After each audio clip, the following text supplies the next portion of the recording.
myself again, we have to remind ourselves every for sure. day that there are opportunities for everyone. The more and it's in this cycle of giving and receiving that the universe will open up for us. Do you think there's a part of us that's hardwired with scarcity? Oh my gosh, yes. I think so too. I think like it's like DNA.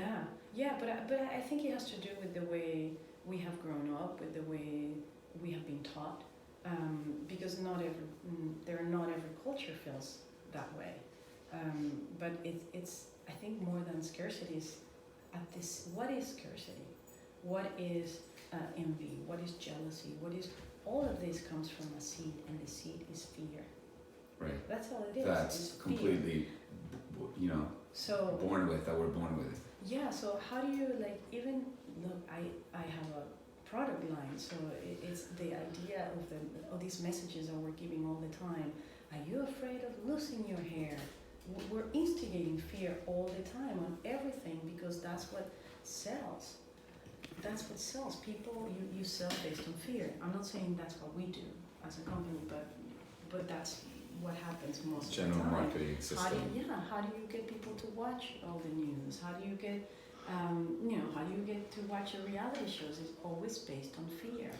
I heard an expert talk about how our current time, there has never been more peace in the history of the world. Mm-hmm. And then you think about, I don't know how familiar you are with Abraham Hicks and the law of attraction, which Esther, talks about that a lot, how there's never been more peace.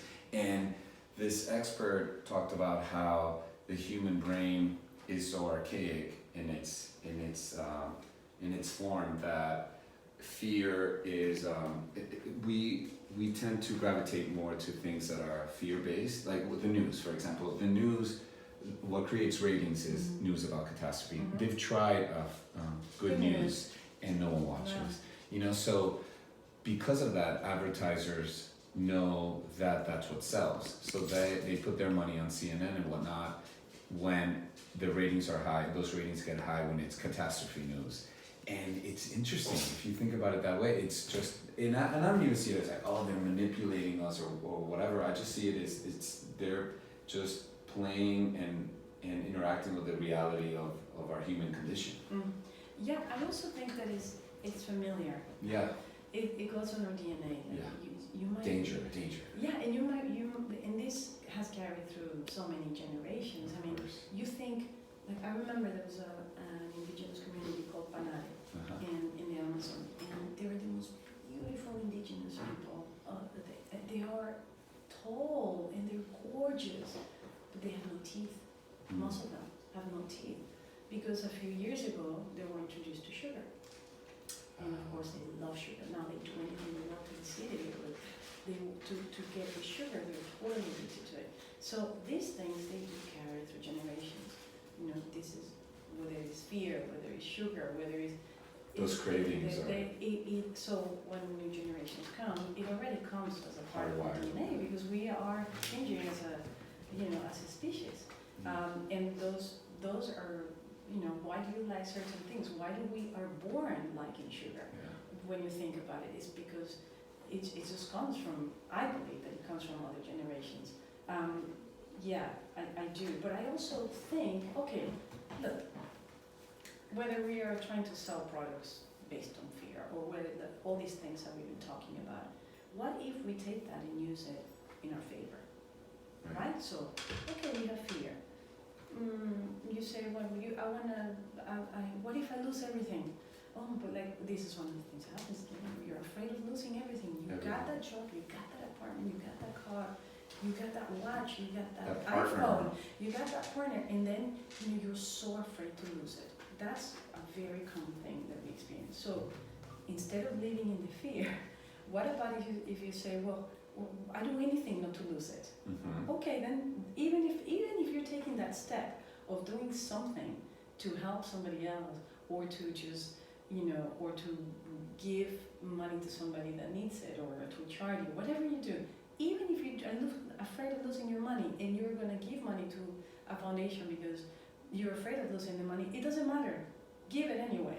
You know, it's like they say, fake it until you make it. Right. Eventually, you just do it, and eventually it will change. Eventually, you will feel the fear will go away. Even if you're just doing Because it you're based on practicing fear. the losing You're it. no, because you're practicing knowing that you're giving and it's not going away. Right. Basically, you see what I'm saying? Yeah. So we can take all these feelings that are normal. Don't try to Fight them. fight them, and don't try to. And we all have them, but maybe let's try to do something good with them. Yeah.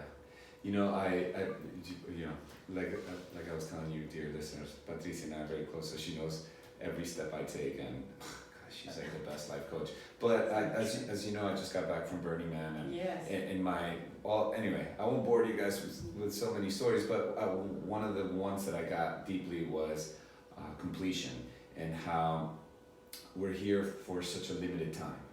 And one of the messages that I got is, okay, so now that we're here, what are we gonna do, and how are we gonna help our fellow man?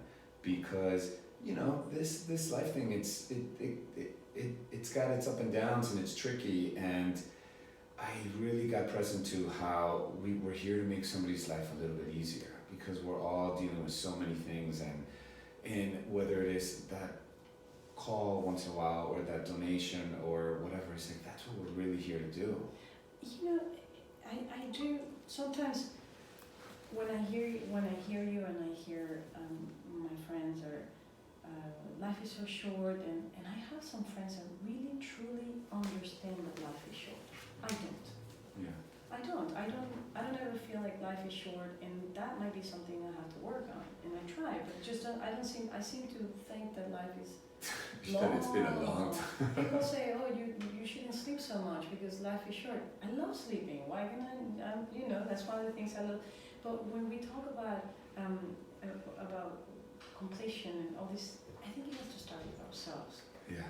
There's nothing wrong with accepting who we are, accepting all the downfalls that we have, the insecurities, and we have to start by taking care of ourselves for real.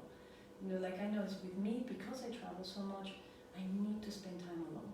Yeah. It is, if I don't spend time alone, I start getting in a really bad mood. You know, so that is something that brings me to a place where I can then make decisions and let go of this anxiety that most of us carry every day, because we're pulled in every single direction, all of us. So I would say, just, you know, when we have that list of all the things that we do on Sunday or Monday morning, and this massive list, and then Monday starts. I actually don't like Mondays very much, and then Monday starts, and you are thrown with all these things, so we're like, the first thing that we usually take off that list is the one thing that we like to do for ourselves.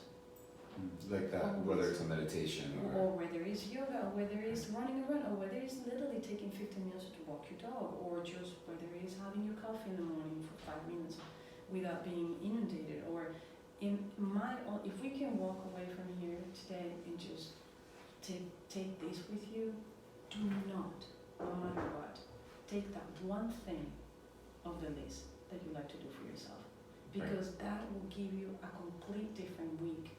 And you will plant the seed of you starting feeling better about yourself. Yeah. Because then that means you're not making yourself a priority. And we have to be a priority in order to be able to give. Yeah. And if you're not making yourself a priority, you're not making anyone else a priority. Because exactly. you project what you do with you, with and then you everybody get else. full of anger, and then fear comes in, and it's just a roller coaster that